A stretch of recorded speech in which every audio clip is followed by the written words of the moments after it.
Cricket की दुनिया में ना कुछ नाम ऐसे होते हैं जो सिर्फ रन्स और रिकॉर्ड्स की वजह से नहीं, बल्कि अपने अंदाज, अपने जादू और अपनी कहानी की वजह से याद रखे जाते हैं। और उनमें से एक बहुत बड़ा नाम है सईद अनवर। लेकिन ऐसी क्या बात थी जो उन्हें सिर्फ एक बेहतरीन बल्लेबाज नहीं, बल्कि एक लेजेंड बनाती है? आइए मिलकर जानते हैं। 2003 में सईद अनवर ने कहा, अब मेरे अंदर सुकून है, मैं एक बेहतर इंसान बन गया हूं। सोचने की बात है, ये अल्फाज एक ऐसे सुपरस्टार के हैं जिसने अपने बल्ले से पूरी दुनिया पर राज किया। तो सवाल ये उठता है कि आखिर वो इस गहरे अंदरूनी सुकून तक पहुंचे कैसे?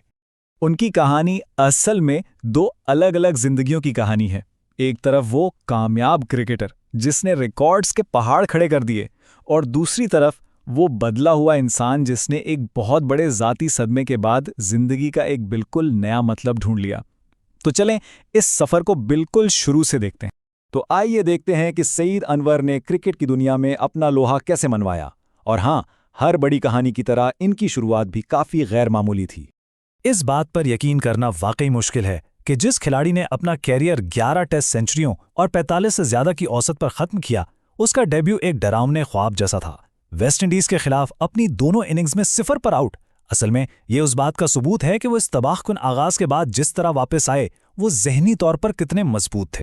उनके खेलने का अंदाज, ओहो, वो बिल्कुल अलग था। उनकी टाइमिंग, कलाइयों का इस्तेमाल, ऐसा लगता था जैसे उनके हाथ में बल्ला नहीं, कोई जादू की छड़ी है। शायकीन उन्हें प्योर क्लास कहते थे, और सच पूछें तो वो थे भी। और फिर आती है आमिर सुहेल के साथ उनकी जोड़ी, दो लेफ्ट हैंडर्स, और दोनों का फलसफा एक, बॉलर्स पर शुरू से ही चढ़ाई कर दो। इन दोनों ने मिलकर दुनिया के बड़े से बड़े बॉलिंग अटैक को तहस नहस करके रख दिया और पाकिस्तान को बेशुमार मैचेस जितवाए। हर बड़े खिलाड़ी के करियर में ना एक लम्हा ऐसा जरूर आता है जो उसे हमेशा के लिए अमर कर देता है। सईद अनवर के लिए वो लम्हा तब आया जब वो अपनी ताकत और हुनर के बिल्कुल उरूज पर थे। तो सवाल ये है कि उनकी वो कौन सी एक इनिंग्स थी जिसने उन्हें तारीख की किताबों में हमेशा के लिए महफूज कर दिया? 194। ये सिर्फ एक नंबर नहीं था, ये क्रिकेट की तारीख में एक पूरे दौर की पहचान है। इस इनिंग्स को जो चीज खास बनाती है ना, वो इसका पस मंजर है। तारीख थी 21 मई 1997। सामने था रिवायती हरीफ इंडिया, और वो भी उनके अपने होम ग्राउंड चेन्नई में। इस इनिंग्स ने ना सिर्फ 13 साल पुराना वर्ल्ड रिकॉर्ड तोड़ा, बल्कि खुद भी तकरीबन 13 साल तक कोई इस रिकॉर्ड को तोड़ नहीं पाया। और जरा इस इनिंग्स के आदादो शुमार तो देखें। 146 गेंदें, 22 चौके, 5 छक्के। और सबसे हैरानकुन बात यह कि इन्होंने ये इनिंग्स शदीद गर्मी में क्रैम्स पड़ने के बावजूद एक रनर की मदद से मुकम्मल की। ये जिस्मानी और ज़हनी हिम्मत की एक नाकाबिले यकीन मिसाल थी। शोहरत की इन बुलंदियों के बीच उनकी जिंदगी में एक ऐसा मोड़ आया जिसने सब कुछ बदल कर रख दिया। ये उनकी कहानी का वो हिस्सा है जो रन्स और रिकॉर्ड से कहीं ज्यादा गहरा और अहम है। इनकी जिंदगी के सफ़र को देखें तो 1999 में वो पाकिस्तान को वर्ल्ड कप के फाइनल तक लेकर गए, लेकिन उसके सिर्फ 2 साल बाद 2001 में उनकी बेटी बिस्मा के इंतकाल ने उनकी दुनिया ही बदल दी। इसी गहरे सदमे के बाद इनका रूहानी सफ़र शुरू हुआ और उन्होंने इस्लाम में सुकून तलाश किया। उनके अपने अल्फाज थे, मेरी फ्रस्ट्रेशन खत्म हो गई है।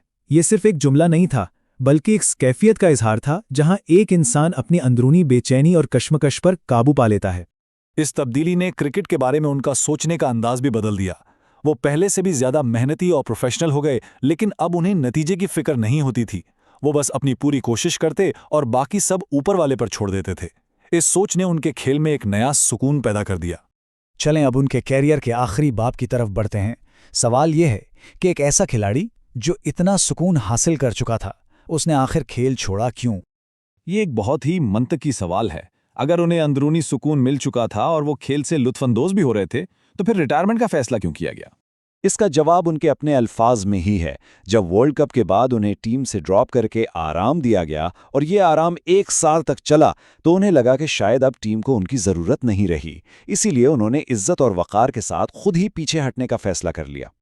और बस 15 अगस्त 2003 को एक शानदार कैरियर अपने इख्तिताम को पहुंच गया।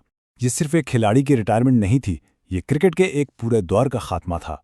तो आखिर में सईद अनवर की मिरास क्या है? क्या वो सिर्फ एक रिकॉर्ड बनाने वाले बल्लेबाज थे, या उनकी कहानी इससे कहीं ज्यादा बड़ी है? उनकी विरासत को ना हम 2 हिस्सों में देख सकते हैं। एक तरफ वो रिकॉर्ड तोड़ने वाले बावकार बल्लेबाज हैं, और दूसरी तरफ वो इंसान हैं जिन्होंने एक बहुत बड़े दुख के बाद खुद को नए सिरे से तलाश किया। एक फैन के ये अल्फाज उनके खेल के जादू को बिल्कुल सही तरीके से बयान करते हैं। वो सिर्फ रन्स नहीं बनाते थे, वो बैटिंग को एक आर्ट बना देते थे जिसे देखकर लोग बस खो जाते थे। तो आखिर में एक सवाल सबके लिए, सईद अनवर की असल मिरास क्या है? वो वर्ल्ड रिकॉर्ड जो उन्होंने मैदान पर बनाया, या वो सुकून जो उन्होंने मैदान से बाहर अपनी जिंदगी में पाया?